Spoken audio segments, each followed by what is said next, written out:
The coffee maker was gone when I woke up Tuesday morning. Not broken, not unplugged, gone. Like it had never existed at all. I stood in my kitchen in boxers and a wrinkled t-shirt, staring at the empty counter where my 10-cup Cuisinart had lived for 3 years. The outlet was still there, mocking me with its unused holes. The coffee filters sat in their little basket holder, orphaned and pointless. "Callie?" I called out, but got silence in return. Her car was already gone from the driveway. Again. This was day 11 of what I'd started calling the deep freeze. 11 days since my wife of 6 years had spoken more than 10 words to me. 11 days of sleeping alone in our king-sized bed while she camped out in the guest room. 11 days of eating dinner by myself while she worked late, went to the gym, had drinks with the girls, visited her sister, anything to avoid being in the same room as me. Before we dive deeper into this story, I have one small request. Please subscribe, drop a like, comment, and hit that hype button to boost this channel so more people can discover these incredible Reddit stories. I'm Jamie Forsyth, but everyone calls me Jay. 38 years old, former Army communications specialist, current IT director for a mid-sized insurance company in Hartford. I fix things for a living, servers, networks, problems, but apparently I couldn't fix whatever was broken between me and my wife. The weird thing was, I didn't even know what I'd done wrong.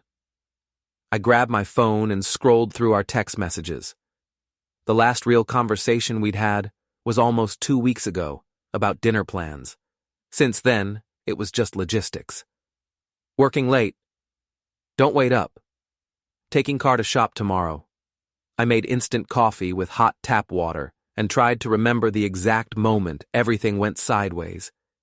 Had I forgotten an anniversary? Said something stupid at her company party?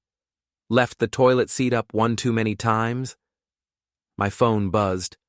A text from Callie. Gone all day. Don't wait up. It was 7:30 in the morning. I was getting dressed when I heard voices from next door. Mrs. Daly was in her backyard, talking to someone over the fence. The old woman had lived in our neighborhood for 40 years and knew everyone's business better than they did. Such a shame, she was saying. They used to be such a nice couple.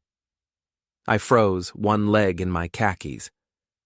Well, you know how these things go, another voice replied. I didn't recognize it. Men never see it coming. Poor Jamie. He has no idea what's happening right under his nose. My blood went cold. I crept to the bedroom window and peered through the blinds. Mrs. Daly was talking to a woman I'd never seen before, probably in her 50s, holding a small white dog. The wife's been meeting with lawyers, Mrs. Daly continued. I saw her coming out of Brennan and Associates last week. That's a divorce firm, you know. The woman with the dog nodded knowingly. And I suppose he's just going about his business like nothing's wrong? Completely clueless. She's got him right where she wants him. I backed away from the window, my heart hammering. Divorce lawyers. Jesus Christ. But why? What had I done that was so terrible it warranted sneaking around behind my back, consulting attorneys, giving me the silent treatment for almost 2 weeks? I finished getting dressed in a daze and headed to work, my mind racing. During my lunch break, I did something I'd never done before. I went through Callie's social media accounts. Her Instagram was the usual stuff. Gym selfies, pictures of fancy brunches with her girlfriends, motivational quotes about knowing your worth and not settling for less. But the comments section was where things got interesting. Under a photo of her and her 3 closest friends at some upscale restaurant, I found a thread that made my stomach drop. Heather Parr. You look amazing, babe. Glowing. Marcy Fitness. When you know, you know. Vera Vegas. Some people don't deserve you, hun. Period. Callie. HR. Thanks, girls. Big changes coming soon. Big changes. Divorce lawyers. The silent treatment. I was starting to get the picture. That evening, I tried to talk to her. She came home around 9, carrying takeout from that Thai place she liked. I was watching TV in the living room, waiting. Hey, I said when she walked in. "Can we talk?"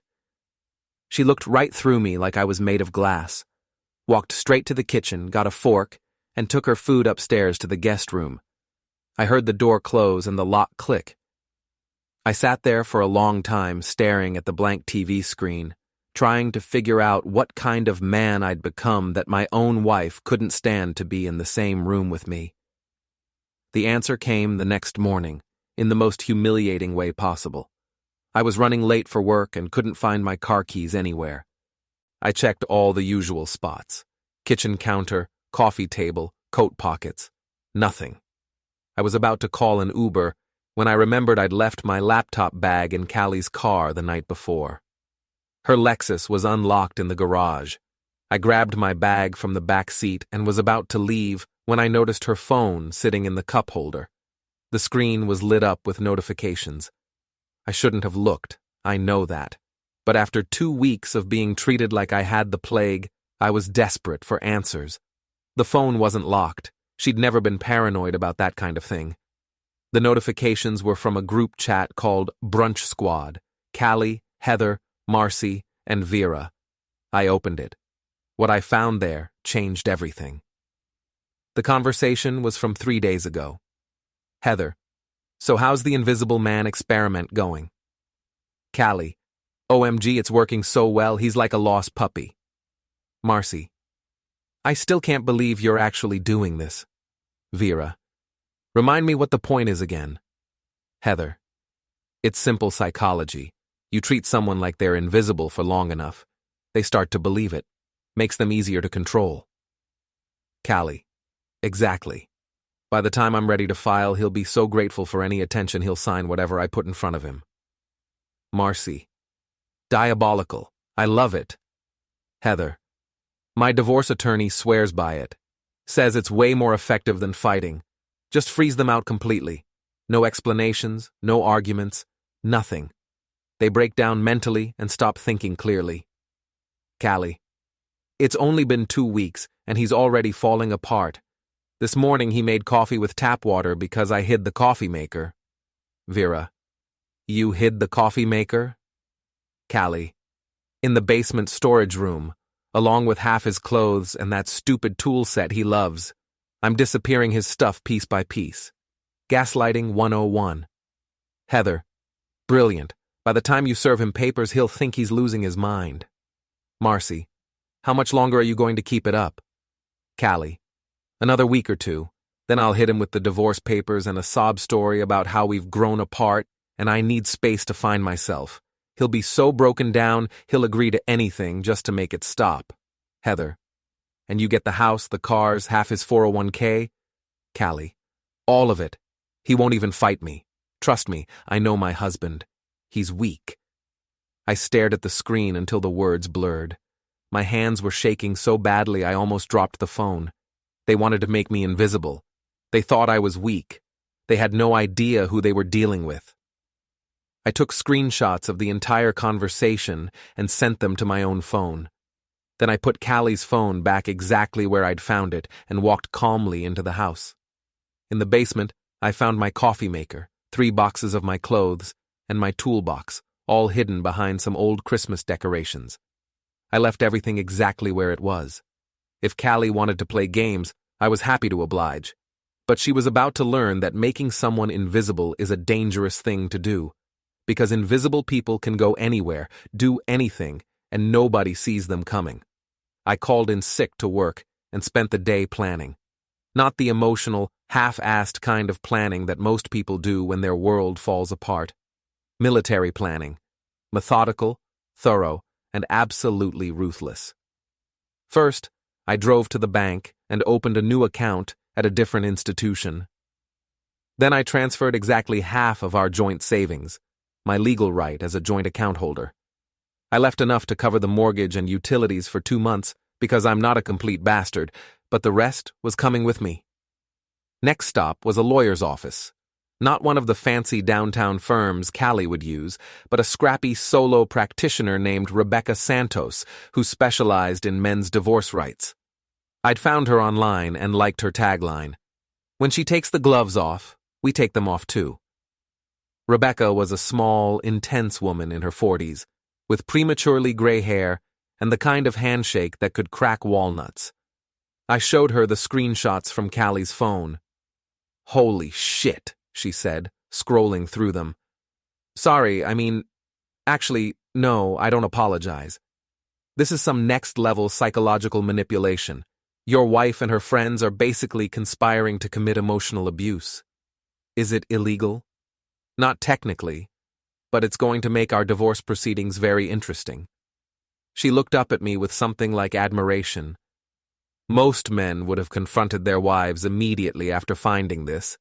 You came to see a lawyer first. Smart. I spent 8 years in the army. You don't react, you respond. Good, because we're going to respond in a way that will make your wife's head spin. But first, I need to ask, do you want to save this marriage?" I thought about Callie laughing with her friends about my tap water coffee, about her calling me weak, about 2 weeks of sleeping alone while she played psychological games with my head. "No," I said. "I want to end it. Completely." Rebecca smiled. It wasn't a nice smile. "Then let's talk strategy." We spent 2 hours going over Connecticut divorce law, asset division, and what Rebecca called the nuclear option, using Callie's own psychological manipulation against her. "The beauty of this," Rebecca explained, "is that she's documented her own misconduct. These text messages prove premeditation, conspiracy, and emotional abuse. Any judge who sees this is going to be very unsympathetic to her claims." "What about the house?" "Joint ownership. But if we can prove she was trying to defraud you out of your fair share through psychological manipulation, we might be able to argue for more than 50%. She leaned back in her chair. "How attached are you to the place?" "Not at all. I never liked it anyway. Too big, too expensive, too much like something she wanted to show off to her friends." "Even better. We can use that." I left Rebecca's office with a retainer agreement and a plan that made me smile for the first time in 2 weeks.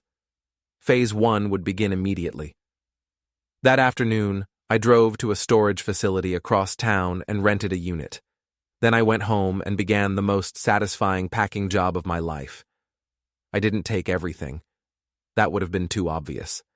Instead, I took the things that mattered to me and would hurt her the most to lose. My tools, obviously. My books. The good coffee maker from the basement, plus the expensive espresso machine she'd bought for the kitchen. My clothes, but also the throw pillows she was always fussing with. The living room rug she'd spent 3 weeks picking out. One of the matching nightstands from our bedroom. I left notes in some of the empty spaces, where the coffee maker had been. "Invisible people don't drink coffee." Where my dresser used to stand, "Gone but not forgotten." On her pillow, "Sweet dreams." But the masterpiece was in the garage. Callie drove a white Lexus SUV that she treated like a beloved pet. She washed it every weekend, parked it in the exact center of the garage, and had a fit if anyone so much as breathed on it. I didn't damage it. That would have been illegal and stupid. Instead, I rearranged the entire garage so that her precious car was blocked in by lawn mowers, bicycles, and storage boxes. Not impossible to move, but annoying as hell. On the windshield, I left a note. "Invisible parking job." Then I packed my truck and drove to my new apartment. I'd found the place online that morning. A loft in a converted warehouse downtown, all exposed brick and industrial fixtures. The kind of place Callie would have hated. Too masculine, too urban, not suburban perfect enough for her image. It was exactly what I wanted. I spent the evening setting up my new life. Bed, desk, coffee maker, TV. I ordered pizza and ate it sitting on the floor, looking out at the city lights. For the first time in months, I felt like I could breathe. My phone buzzed around 10 p.m. A text from Callie. "What the hell did you do to the garage?" I didn't respond. Invisible people don't text back.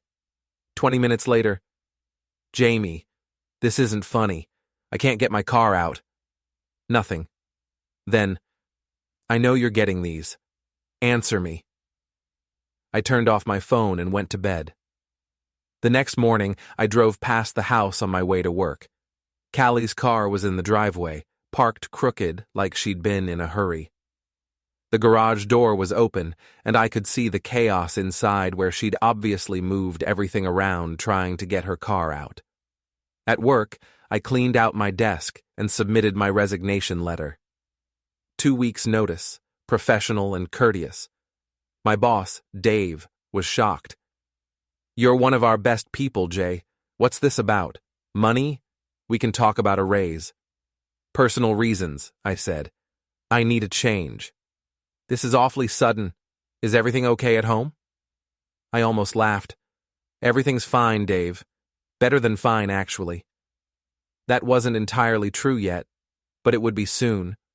I'd already lined up a new job through a former Army buddy who ran an IT consulting firm. Better pay, more flexibility, and best of all, it would let me work from anywhere, including my new loft apartment that Callie didn't know about. My phone had been buzzing all morning with increasingly frantic texts from my wife. I finally turned it on during lunch to read them. "Where are you? Your office said you resigned. What the hell is going on? Jamie, you're scaring me. Please call. This isn't like you. Are you having some kind of breakdown? I'm calling your mother." That last one made me laugh out loud. My mother lived in Florida and barely tolerated Callie. Good luck with that conversation. But the best text came around 2 p.m. "I went by the bank. They said you closed our savings account. That's our money, Jamie. You can't just steal it." I typed back, "Not stealing, splitting. Invisible people need money too." Her response was immediate. "What do you mean, invisible people? You're not making sense." "Ask your brunch squad. They'll explain it." Then I blocked her number. By 5 p.m., I was getting calls from numbers I didn't recognize. Callie, trying to reach me through different phones. I let them all go to voicemail. That evening, I went to Murphy's, a dive bar near my new apartment. The kind of place with sticky floors, cheap beer, and a bartender who minded her own business. I was nursing my second Budweiser when a woman slid onto the stool next to me. "You look like a man with a story," she said. Her name was Janine, mid-30s, auburn hair, wearing jeans and a leather jacket. She managed the bar and had the kind of direct gaze that suggested she didn't put up with anyone's bullshit. "What makes you say that?" I asked. "Most guys who drink alone on a Thursday night are either celebrating or commiserating. You don't look like you're celebrating, but you don't look miserable either. That usually means you're plotting something." I laughed. "Is it that obvious?" "Honey, I've been tending bar for 15 years. I can read people like a book." She poured herself a whiskey and sat down across from me. "So, what's the story? Divorce?" "Getting there." "Wife cheat on you?" "Worse. She tried to make me disappear." Janine raised an eyebrow. "Come again?" I found myself telling her the whole story. The silent treatment, the hidden coffee maker, the group chat full of psychological manipulation tactics. Janine listened without interrupting, her expression growing darker with each detail. "Jesus Christ," she said when I finished. "That's some serious territory. What kind of person does that to someone they supposedly love?" "The kind who thinks her husband is weak and stupid." "And is he?" I met her eyes. "Not even a little bit." Janine smiled. It was a sharp, predatory smile that reminded me of my lawyer's expression. "I like you already. So what's the plan?" Phase 1 is complete. I've gone ghost, new apartment, new job, new bank account. She has no idea where I am or how to reach me. And Phase 2? That's where things get interesting. I told her about the divorce papers Rebecca was preparing, the evidence we had of Callie's manipulation, and the nuclear option we were considering. "Damn," Janine said. "Remind me never to piss you off." Only people who try to make me invisible need to worry about that. We talked until closing time. Janine was smart, funny, and had zero patience for the kind of games Callie liked to play. When she locked up the bar, she walked me to my truck. You know, she said, if you need someone to help you stay visible, I'm around most nights. I might take you up on that. I hope you do. And Jay? Yeah? When you finally drop the hammer on your wife, I want to hear all about it. I drove home thinking about visibility and invisibility, about the difference between disappearing and vanishing. Callie thought she could make me fade away, become a non-person she could manipulate and control. Instead, she'd created a ghost. And ghosts, as she was about to learn, can walk through walls, see everything, and strike when you least expect it. Phase 2 was about to begin. The divorce papers arrived at Callie's office on a Friday afternoon, delivered by a professional process server who made sure half her co-workers saw the exchange. Rebecca had timed it perfectly. Maximum embarrassment, minimum opportunity for Callie to spin the narrative. I know this because Heather posted about it on Instagram within an hour. When your girl needs emergency margaritas and a shoulder to cry on, read your friends first. Divorce is hard. The photo showed 4 women at a high-end Mexican restaurant downtown, Callie in the center with red-rimmed eyes and a frozen margarita the size of a fishbowl. Her 3 friends clustered around her like bodyguards, all fierce expressions and supportive poses. The comments section was pure gold. OMG, what happened? You're better off without him, hun. His loss. You're a queen. But the comment that made me laugh out loud came from someone named Jennifer Realtor. Didn't see this coming. You guys seemed so happy at the Christmas party. Callie's response. Sometimes you don't really know someone until they show you who they are. I screenshot the whole thread and sent it to Rebecca with a message.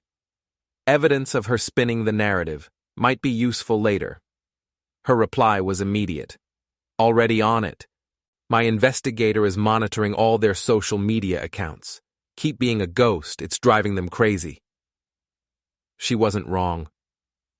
Over the weekend, I got a barrage of calls from numbers I didn't recognize. Callie's friends, her sister, even her mother, all trying to reach me on her behalf. I let every single call go to voicemail. The messages were predictable. Jay, this is Heather. Callie is really worried about you. Can you please call her back? Jamie, it's Susan, Callie's sister. I don't know what's going on between you two, but this isn't the way to handle it. Be a man and talk to your wife. This is Patricia Brennan, Callie's mother. I always knew you weren't good enough for my daughter, but I didn't think you were cruel. Prove me wrong and call her back. I deleted them all without responding. Monday morning, I started my new job. The consulting firm was everything my old corporate gig wasn't. Fast-paced, challenging, and full of people who actually knew what they were doing. My first assignment was helping a manufacturing company upgrade their entire network infrastructure. Complex, high stakes, and exactly the kind of problem I loved solving. I was deep in server configurations when my phone rang. Unknown number, but this time I recognized the area code. Hartford. Probably another flying monkey from Callie's circle. I answered with my most professional voice. Jamie Forsyth Consulting. Jamie Forsyth Consulting? The voice was male, unfamiliar, and slightly amused. That's new. Who is this? Trent Wallace. I think we need to talk. I knew that name. Trent Wallace, real estate developer, CrossFit enthusiast, and according to Mrs. Daly's neighborhood gossip network, the reason the Hendersons had gotten divorced last year. I don't think we do, I said. Actually, we do. It's about Callie. The line went quiet. I could hear traffic in the background like he was calling from his car. What about her? I asked. Look, this is awkward, but she's been reaching out a lot, and I think there might be some misunderstanding about my relationship with your wife. My soon-to-be ex-wife. And I don't think there's any misunderstanding at all. Trent cleared his throat. Right. Well, the thing is, Callie seems to think we have something going on. And we don't. I mean, we've talked a few times at the gym, Maybe grabbed coffee once or twice, but that's it. I'm not interested in getting involved in someone else's divorce. I almost admired his attempt at damage control. Almost. Trent, let me ask you something. Do you think I'm stupid? What? No, Because the only reason you'd be calling me right now is if Callie told you I found out about your little coffee dates and you're trying to get ahead of the story, which means you think I'm stupid enough to believe that you and my wife are just gym buddies. Silence. Here's what's going to happen, I continued. You're going to stop taking Callie's calls. You're going to stop meeting her for coffee, and you're going to stay the hell away from my divorce, because if you don't, I'm going to make your life very complicated. Are you threatening me? I'm educating you. There's a difference. I hung up and immediately called Rebecca. Your wife has a boyfriend, I told her. I was wondering when that shoe would drop. Tell me everything. I relayed the conversation with Trent. Rebecca listened without interrupting, but I could hear her typing notes. This is perfect, she said when I finished. Adultery isn't grounds for divorce in Connecticut anymore, but it absolutely affects asset division and alimony. If we can prove she was cheating during the marriage, it strengthens our position significantly. How do we prove it? Leave that to me. I have a very good investigator. That evening, I met Janine at Murphy's. She was working, but the bar was slow, so we could talk between customers. I told her about Trent's call and Rebecca's reaction.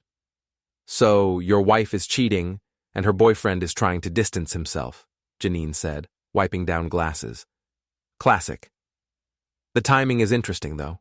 She starts the invisible treatment 2 weeks ago, but she's been seeing this guy for longer than that.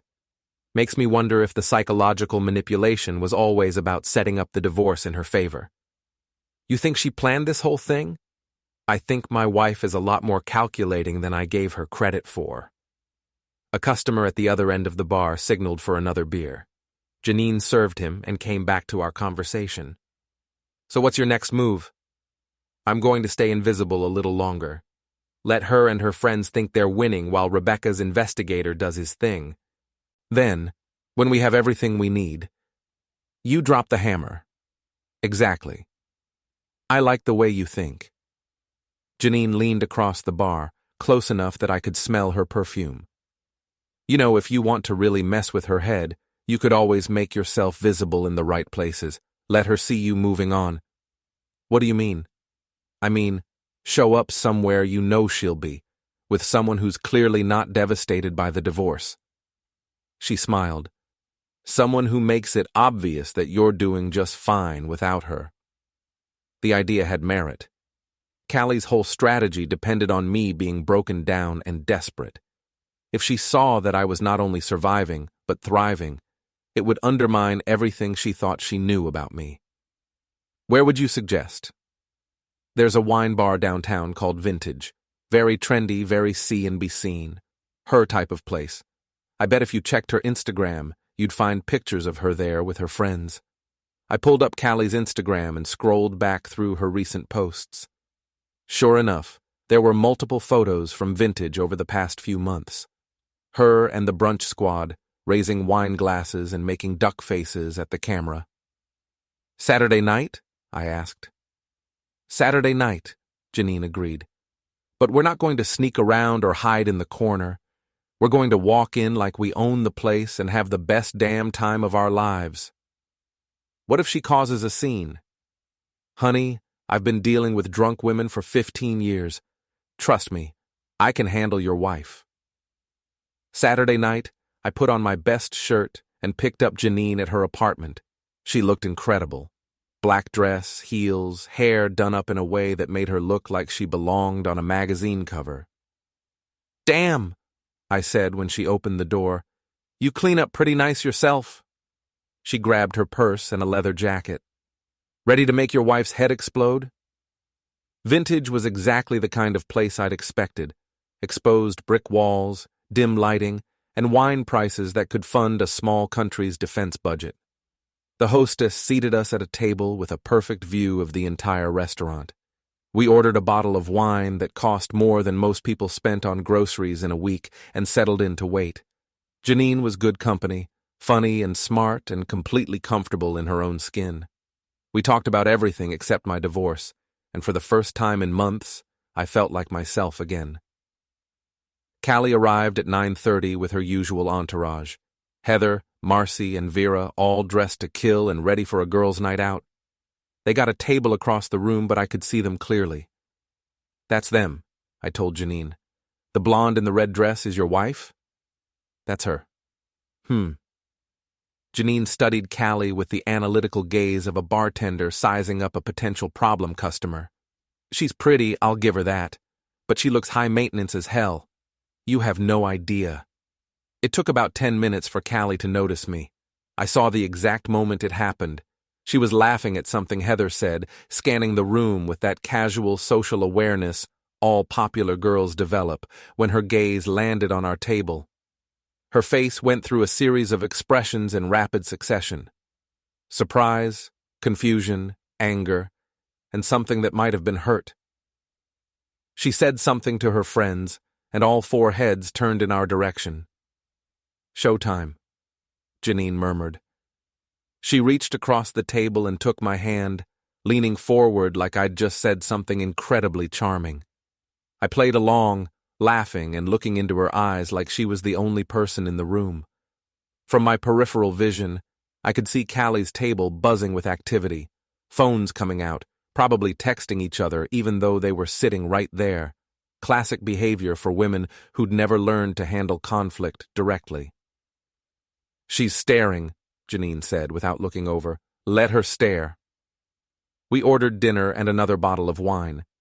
Janine was a natural performer, touching my arm when she laughed, leaning in close when she talked, playing the role of a woman who was completely smitten.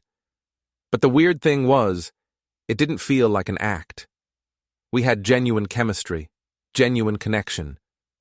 For the first time since this whole mess started, I wondered if there might be something real here. Around 10:30, Callie got up and walked toward the restroom. Her path took her right past our table. "Hello, Jamie," she said, stopping beside my chair. I looked up like I'd just noticed her. "Oh, hi, Callie. Aren't you going to introduce me to your friend?" Janine extended her hand before I could answer. "I'm Janine. You must be the ex-wife." The word ex hit Callie like a physical blow. "We're not divorced yet." "Details," Janine said with a smile that could cut glass. Callie's composure cracked slightly. "Jamie, can I talk to you privately?" "I don't think that's a good idea," I said. "My lawyer advised me not to have any contact with you outside of official channels." "Your lawyer?" Her voice was getting higher, attracting attention from nearby tables. "Jamie, this is ridiculous. We need to talk about what's happening between us." "Nothing's happening between us. That's kind of the point. You can't just disappear like this. You can't just abandon everything we built together." The irony was so thick I could have spread it on toast. Abandon? That's interesting word choice, coming from someone who spent 2 weeks pretending I didn't exist. Callie's face went white. "What are you talking about?" "Ask your brunch squad. I'm sure they'll explain it." She looked back at her table, where Heather, Marcy, and Vera were watching the whole scene with barely concealed panic. Something passed between them, some kind of silent communication that confirmed everything I'd suspected. "We need to talk," Callie said again, but her voice had lost its edge. Now she just sounded desperate. "No, we don't. We need to get divorced. Everything else is just noise." I turned back to Janine, effectively dismissing my wife. Callie stood there for another few seconds, then walked quickly toward the restroom. "Brutal," Janine said. "I almost feel sorry for her." "Don't." She made her choice when she decided to play psychological games with my head. Callie's friends left shortly after that, probably to comfort her in the bathroom or plan their next move.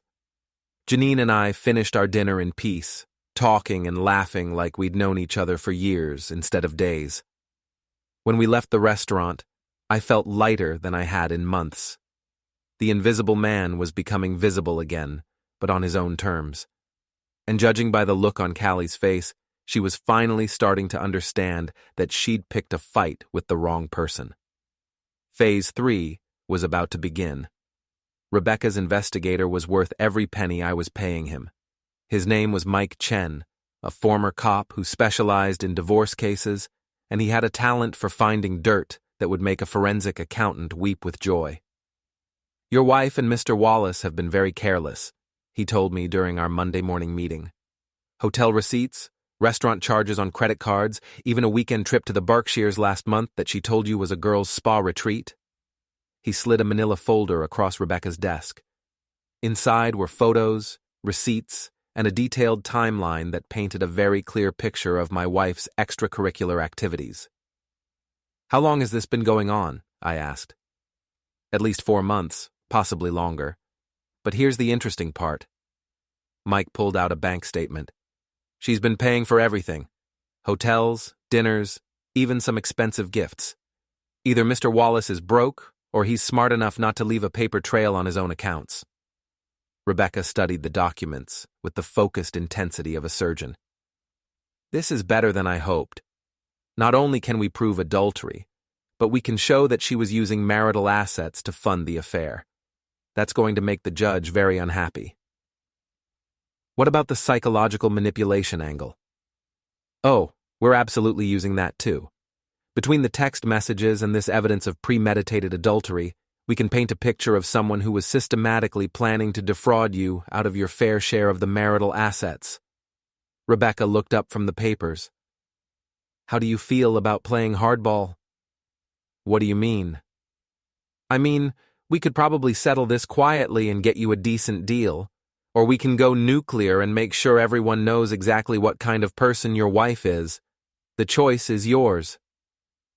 I thought about 2 weeks of sleeping alone while Callie played mind games with my head, about her friends laughing at my tap water coffee, about her calling me weak. "Nuclear," I said. The first bomb dropped Tuesday morning at Callie's office. Rebecca had her process server deliver a subpoena for all of Callie's financial records, along with a formal notice that we were seeking full asset disclosure due to suspected marital misconduct. The second bomb dropped that afternoon, when Mike Chen showed up at Trent Wallace's real estate office with a similar subpoena. I know this because Trent called me 20 minutes later, absolutely furious. "What the hell do you think you're doing?" he shouted into the phone. "Protecting my interest in the divorce. It's called discovery. You can't drag me into this. I'm not part of your marriage."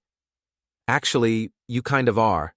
Especially since you've been sleeping with my wife for the past 4 months. Silence. "Look," Trent said, his voice dropping to a more reasonable level. "Maybe we got carried away a few times, but it's not what you think." Callie was unhappy. She needed someone to talk to. "Save it for the deposition." "Deposition? Oh, didn't I mention? My lawyer wants to ask you some questions under oath. You know, about those hotel receipts and that romantic weekend in the Berkshires that my wife paid for with our joint credit card." More silence. "This is insane," Trent finally said. "You're destroying people's lives over a marriage that was already over." "My marriage was over the day my wife decided to treat me like I was invisible. Everything else is just consequences." I hung up and immediately got a text from Janine. "Drinks tonight? I want to hear about your day." Murphy's was busy for a Tuesday, but Janine had saved me a seat at the end of the bar where we could talk privately. I filled her in on the subpoenas and Trent's panicked phone call. "He's scared," she said, pouring me a beer. "Good. Scared people make mistakes." "What kind of mistakes?" "The kind where they throw other people under the bus to save themselves. I bet within a week he's telling your lawyer everything he knows about your wife's plans." She wasn't wrong. Thursday morning, Rebecca called with an update that made my day. "Mr. Wallace's attorney contacted us," she said. "He wants to cooperate fully with our investigation in exchange for being dropped from the case." "What does that mean?" "It means he's willing to testify about his relationship with your wife, including some very interesting conversations they had about divorce strategy." "What kind of conversations?" The kind where she explicitly told him she was manipulating you psychologically to make you more compliant during divorce proceedings. Apparently, she bragged about it. I felt a cold satisfaction settle in my chest. So he's willing to throw her under the bus. Completely. He's also providing us with copies of text messages between them that are illuminating. How illuminating? Let me read you one. Jamie is such a pushover. By the time I'm done with him, he'll sign anything just to make the pain stop. Then we can be together without all this sneaking around. Jesus. It gets better. Or worse, depending on your perspective. There's another one where she talks about hiding your belongings to make you think you're losing your mind, and one where she discusses timing the divorce filing for maximum financial advantage. I was quiet for a moment, processing the implications. So she was planning this whole thing. For months. The invisible treatment, the affair, the psychological manipulation. It was all part of a calculated strategy to maximize her settlement and minimize yours. And now we can prove it. Oh, we can more than prove it. We can destroy her. That evening, I was having dinner with Janine at a restaurant near her apartment when my phone started buzzing with calls from unknown numbers. After the 5th call in 10 minutes, I finally answered. Jamie? The voice was female, unfamiliar, and slightly slurred. This is Marcy. Marcy from Callie's, her friend group. What do you want, Marcy? I need to talk to you. About Callie. About everything. I don't think that's a good idea. Please. I'm at Murphy's right now. Can you come down? It's important. Janine raised an eyebrow. That's my bar, she mouthed. I'll be right there, I told Marcy. Murphy's was crowded for a Thursday night, but I spotted Marcy immediately. She was sitting alone at a corner table, nursing what looked like her 4th or 5th martini. Her usually perfect hair was disheveled, and her makeup was smudged like she'd been crying. Jamie! She waved me over with the exaggerated enthusiasm of someone who was very drunk. Thank you for coming. I wasn't sure you would. I sat down across from her. What's this about, Marcy? It's about Callie and Heather and this whole mess. She took another sip of her martini. I can't do this anymore. I can't be part of it. Part of what? The lying, the scheming, the cruelty. She looked up at me with bloodshot eyes. Do you know what Heather said when she found out about the subpoenas? She said it was your fault for not being man enough to handle your wife cheating on you. Heather said that? She said a lot of things. About you, about the divorce, about how Callie deserves everything she can get because you were a shitty husband anyway. Marcy's voice was getting louder, attracting attention from nearby tables. But that's not true, is it? You weren't a shitty husband. I don't know. Maybe I was. No. She leaned forward, gripping her glass so tightly her knuckles were white. I've watched you two together for years. You were good to her. You supported her career, you put up with her friends, you even pretended to like her horrible mother. And how did she repay you? By playing sick psychological games. I glanced toward the bar and caught Janine's eye. She was watching our conversation with professional interest, ready to intervene if Marcy got too loud or emotional. Why are you telling me this? I asked. Because I feel guilty. Because I was part of it. Tears started running down her cheeks. The invisible thing was Heather's idea, but we all went along with it. We thought it was funny. We thought you deserved it for... I don't even remember what we thought you deserved it for. Marcy. And now Callie's talking about taking you for everything you're worth, and Heather's helping her find ways to hide assets, and Vera's coaching her on what to say to make you look like an abusive husband. She wiped her nose with a cocktail napkin. It's not right. None of this is right. I felt like I was watching a dam burst. What do you mean, hide assets? Callie's been moving money around, transferring it to accounts Heather set up, buying expensive jewelry and hiding it at her mother's house, even prepaying for things like car insurance and gym memberships so the money doesn't show up in the divorce proceedings. That's fraud. I know, and I told her that, but she said you'd never figure it out because you're too trusting and too stupid. Marcy looked up at me with something like desperation. But you're not stupid, are you? You figured out about the invisible game. You figured out about Trent. You're going to figure out about the money, too. Probably. What happens to us when you do? To me, I mean. I didn't want to be part of this, but I went along with it anyway. Does that make me just as guilty? I studied her face, the smeared makeup, the bloodshot eyes, the genuine remorse. She looked like someone who'd finally realized she'd been swimming with sharks. That depends, I said. Are you willing to tell the truth about what you know? You mean testify? Against Callie and Heather? If it comes to that. Marcy was quiet for a long moment, staring into her martini like it held the answers to life's great questions. Finally, she looked up at me. They're going to destroy me if I turn on them. They're going to destroy themselves. The question is whether you want to go down with the ship. She nodded slowly. What do you need me to do? I pulled out my phone and opened the voice recorder app. Start from the beginning. Tell me everything you know about Callie's plans, Heather's involvement, and where they've been hiding money. And Marcy? Yeah? Don't leave anything out. By the time she finished talking, I had 2 hours of recorded testimony that would make Rebecca's day and probably end several friendships permanently. But as I walked Marcy to her Uber and watched her disappear into the night, I felt something I hadn't expected. Pity. Not for Callie or Heather who had orchestrated this whole mess, but for the collateral damage.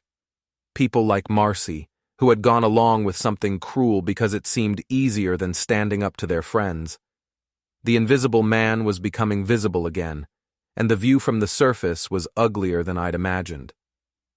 Rebecca's office felt like a war room on Friday morning. The conference table was covered with documents, bank statements, photographs, and transcripts. Mike Chen had outdone himself with the financial investigation, uncovering a paper trail of hidden assets that would make a forensic accountant weep with joy. Your wife has been busy, Rebecca said, spreading out bank statements like a poker player revealing a winning hand. 3 separate accounts we didn't know about, all funded with transfers from your joint accounts over the past 6 months. How much? $47,000. Plus jewelry, prepaid expenses, and what appears to be a very expensive watch she bought for Mr. Wallace. Mike Chen pulled out a photograph of a Rolex Submariner. $12,000, purchased with a cashier's check from your joint savings account. She bought her boyfriend a $12,000 watch with our money? Gets better, Rebecca said. We also found evidence that she's been working with Heather to set up shell accounts for hiding assets. Heather's PR firm has been invoicing your wife for consulting services that never actually happened. I stared at the documents, feeling a familiar cold anger settle in my chest. How much consulting? $23,000 so far, all paid from marital accounts, all for services that Heather admits were fictional when pressed under oath. You deposed Heather? Yesterday. She lawyered up fast, but her attorney advised her to cooperate rather than face fraud charges. Turns out she's not as loyal to your wife as she pretended to be. Mike Chen opened another folder. But the real prize is this: text messages between your wife and Heather discussing the timeline for asset concealment. They were planning to file for divorce in another month, after they'd finished moving money around. What changed their mind? You did. When you disappeared and filed first, it threw off their entire strategy. They're scrambling now, trying to hide evidence and coordinate their stories. Rebecca leaned back in her chair with the satisfied expression of a predator who'd cornered her prey. Jamie, I've been doing divorce law for 15 years, and I've never seen a case this clear-cut. Your wife and her friends committed multiple felonies in pursuit of defrauding you. We don't just have grounds for divorce, we have grounds for criminal charges. What are you recommending? Full nuclear option. We file for sanctions, demand return of all hidden assets, and seek attorney's fees. We also recommend that the district attorney's office review the case for possible fraud charges against your wife and Heather. What about Trent? He's cooperating fully, providing testimony, financial records, even text messages where your wife explicitly discusses her manipulation strategy. In exchange, we're not pursuing him for criminal conspiracy. I thought about Callie's face at the wine bar, the shock and confusion when she realized I wasn't the broken man she'd expected to find. How long before this goes to court? 2 weeks. Judge Martinez is known for taking a dim view of asset concealment and psychological manipulation. If we present this evidence properly, your wife is going to get destroyed. That afternoon, I met Janine for lunch at a cafe near her apartment. She was working the evening shift at Murphy's, so we had the whole afternoon together. I filled her in on the morning's revelations. "Jesus," she said, picking at her salad. "Your wife really went all out on the evil scheme front." The crazy thing is, if she'd just asked for a divorce like a normal person, she probably would have gotten half of everything anyway. Connecticut is a no-fault state. But by trying to manipulate me and hide assets, she's going to end up with almost nothing. Greed makes people stupid. So does underestimating your opponent. Janine reached across the table and took my hand. "How are you feeling about all this? I mean, really feeling, not just the legal strategy part." It was a good question. I'd been so focused on the chess game of divorce proceedings that I hadn't stopped to process the emotional reality of what was happening. "Angry," I said finally. "Not hurt anymore, just angry. She didn't just cheat on me or ask for a divorce. She tried to break me down psychologically, make me think I was losing my mind. That's not something you do to someone you ever loved." "No, it's not." And her friends. They went along with it because they thought it was funny. They thought I was weak and stupid and deserved to be manipulated. "Their mistake." I squeezed her hand. "The weird thing is, I'm almost grateful. If Callie had been honest about wanting a divorce, I would have been devastated. I would have spent months trying to figure out what I did wrong, how I could have been a better husband. Instead, she showed me exactly who she really is. And who is that? Someone I never should have married in the first place." We spent the afternoon walking around downtown, talking about everything except my divorce. Janine had a way of making me forget about the legal drama and just enjoy the moment. We browsed bookstores, had coffee at a sidewalk cafe, and watched street musicians in the park. Around 5 o'clock, my phone started buzzing with calls from unknown numbers. After the 4th call, I finally answered. "Jamie, thank God." It was Vera, Callie's friend from the brunch squad. "I've been trying to reach you all day." "What do you want, Vera?" "I need to talk to you about Callie, about everything that's been happening. Can we meet somewhere?" "I don't think that's a good idea." "Please, it's important. I have information you need to hear." Janine raised an eyebrow. I covered the phone and whispered, "Another one jumping ship." "Where do you want to meet?" I asked Vera. "There's a coffee shop on Elm Street called The Grind. Can you be there in an hour?" "Fine. 1 hour." The Grind was a hipster coffee place with exposed brick walls and baristas who took their latte art very seriously. Vera was already there when I arrived, sitting at a corner table with a cup of something that looked like it had cost more than most people's lunch. She looked terrible. Her usually perfect hair was pulled back in a messy ponytail, and she wasn't wearing makeup. She looked like someone who hadn't slept in days. "Thank you for coming," she said as I sat down. "I wasn't sure you would." "What's this about, Vera?" "It's about Heather, and what she's been doing to all of us." "What do you mean?" Vera pulled out her phone and opened a voice recording app. "I recorded a conversation I had with Heather yesterday, after she got back from her deposition. I think you need to hear it." She hit play. The audio quality was poor, but I could clearly hear 2 female voices having a heated argument. "Told them everything, didn't you?" That was Callie's voice. I told them what I had to tell them to avoid going to prison. Heather's voice, defensive and angry. You were supposed to be my friend. I am your friend. That's why I'm telling you to cut your losses and settle this thing before it gets worse. Worse? How could it get worse? Because your husband isn't the pushover you thought he was. He's been playing chess while you've been playing checkers, and now you're screwed. This was your idea. The invisible thing, the asset hiding, all of it. My idea was to help you get a better settlement. Your idea was to turn it into some kind of psychological torture campaign. There's a difference. So now it's my fault? It's your fault that you married a man you didn't bother to really know. It's your fault that you underestimated him, and it's your fault that you're probably going to lose everything because you got greedy. The recording ended. Vera looked at me with exhausted eyes. There's more, she said. Hours of it. Heather's been recording conversations with all of us for weeks, probably as insurance in case things went bad. Why are you showing me this? Because I'm tired of being manipulated. By Heather, by Callie, by all of it. She rubbed her temples like she had a headache. Do you know what Heather told me yesterday? She said that if anyone asks, I'm supposed to say that you were emotionally abusive during your marriage, that you controlled Callie's finances and isolated her from her friends. That's not true. I know it's not true. I've known you and Callie for 3 years. You were a good husband. Maybe not perfect, but good. You supported her career, you were patient with her moods, you even put up with her awful mother. Then why would you lie about it? Because Heather said if I didn't, she'd make sure everyone knew about my DUI last year. The one I managed to keep quiet because my dad knows the right people. I stared at her. She's blackmailing you. She's blackmailing all of us.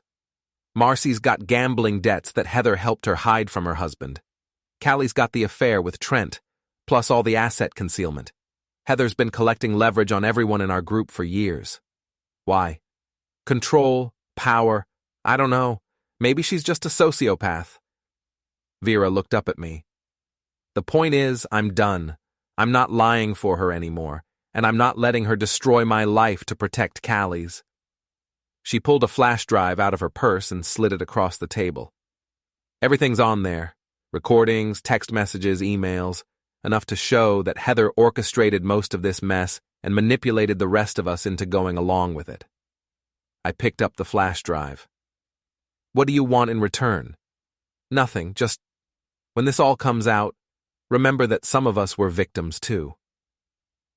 That evening I met Rebecca at her office to review Vera's evidence. We spent 3 hours going through recordings, text messages, and emails that painted a picture of psychological manipulation that went far beyond what we'd already uncovered.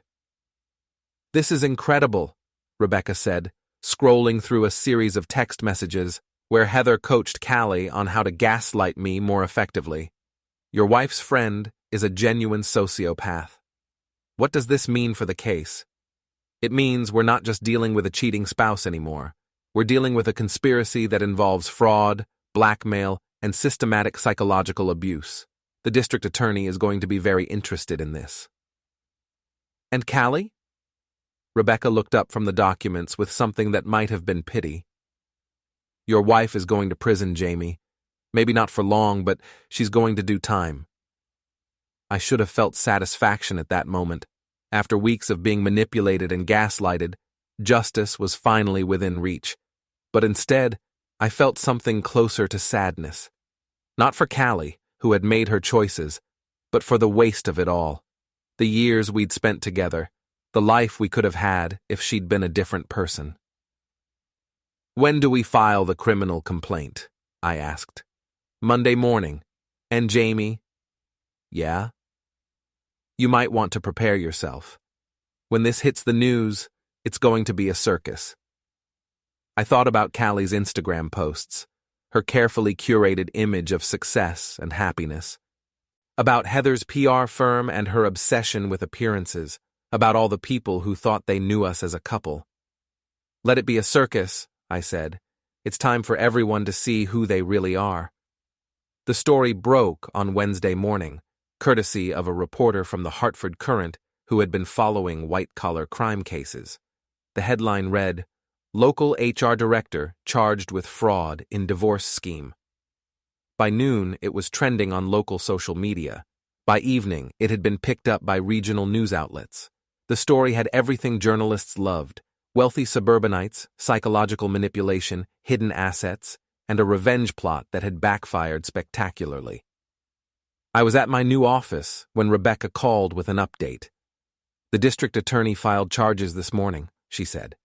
"Your wife and Heather are both looking at felony fraud, conspiracy, and racketeering charges. The DA's office is calling it one of the most sophisticated divorce fraud schemes they've seen." "What about the civil case?"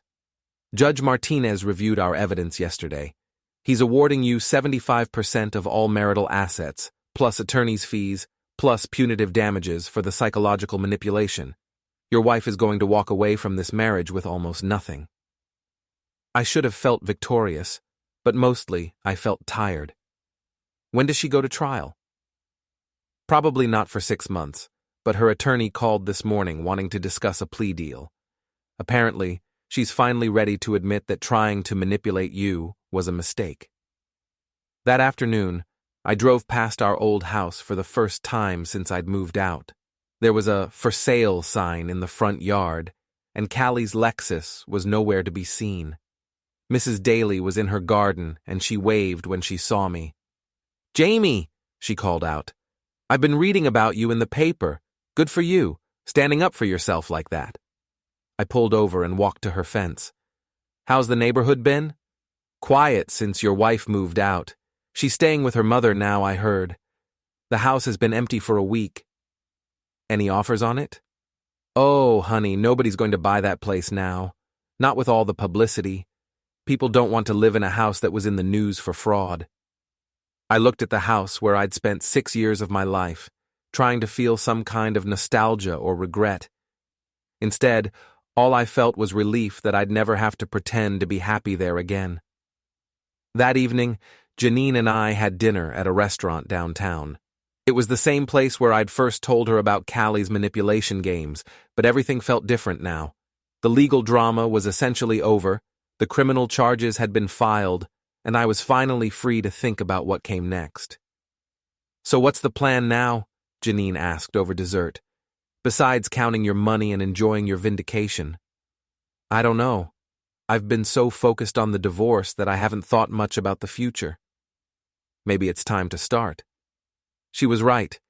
For the first time in months, I could make plans that didn't revolve around legal strategy or revenge plots. I could think about what I actually wanted my life to look like. "I was thinking about taking a vacation," I said. "Somewhere warm, with beaches and drinks that come with little umbrellas." "Sounds perfect. When do we leave?" The casual way she said "we" made me smile. "You want to come with me?" "Honey, after everything we've been through together, I'm not letting you out of my sight. Besides, someone needs to make sure you actually relax instead of spending the whole time checking legal documents." We were walking back to my truck when my phone rang. Unknown number, but I recognized the area code. Hartford.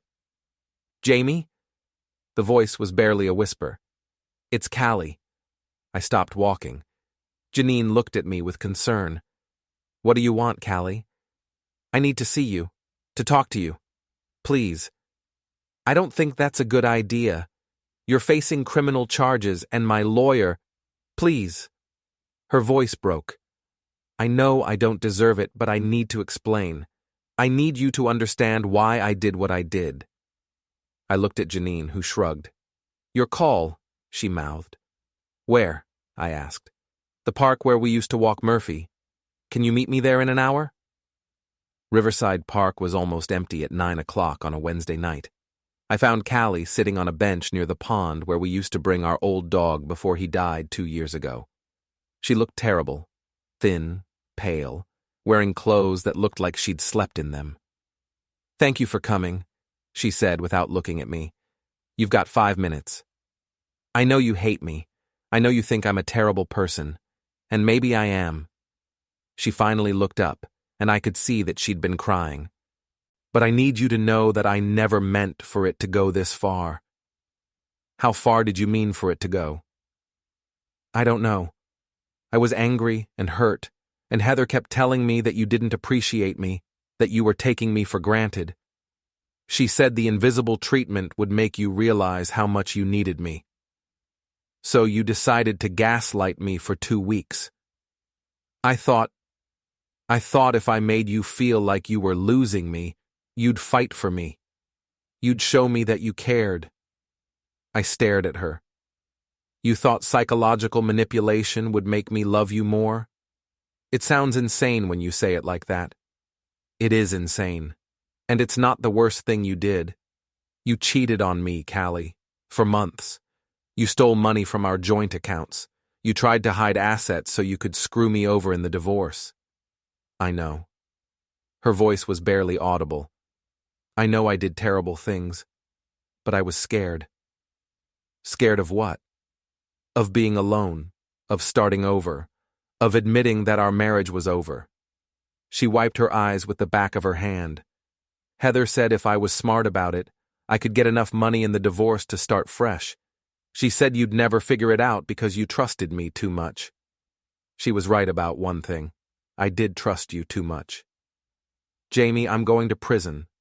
My lawyer says I'll probably get 2 years, maybe 3. I'll lose my job, my reputation, everything. And for what? For money I'll never see, and a boyfriend who won't even return my calls, now that the story's in the news. I felt a flicker of something that might have been pity, but it died quickly. What do you want from me, Callie? Forgiveness? Sympathy? I want you to know that I loved you.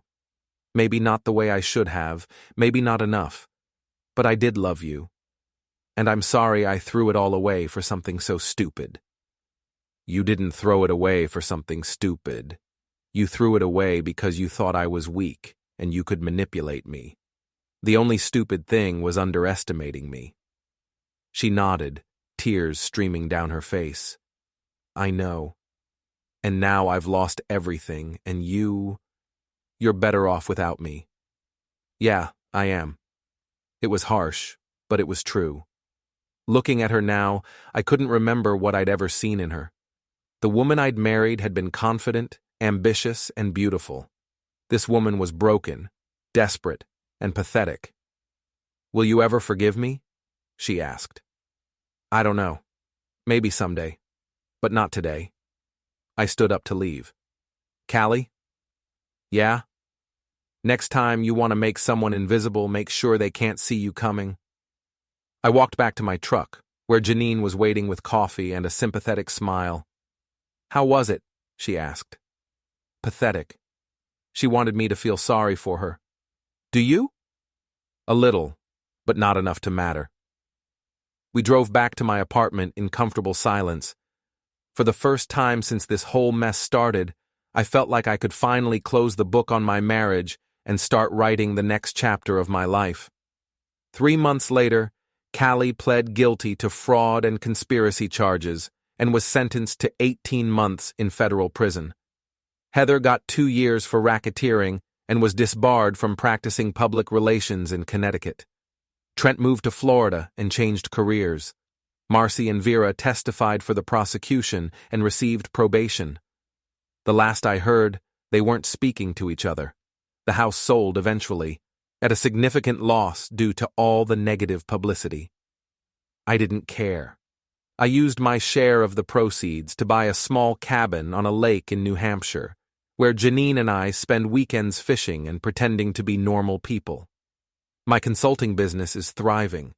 It turns out that being the guy who outsmarted a sophisticated fraud scheme is excellent marketing in the cybersecurity world. Clients trust me to protect them from people who want to make them invisible. And Janine? She quit Murphy's and opened her own restaurant. A small place with good food, honest drinks, and a strict policy against serving people who think they're better than everyone else. Sometimes I think about the invisible man I used to be, the guy who let himself be manipulated and gaslighted because he trusted the wrong person. That man is gone now, replaced by someone who sees clearly and strikes back when necessary. Callie wanted to make me disappear. Instead, she made me visible in ways she never could have imagined. And I'm never going invisible again.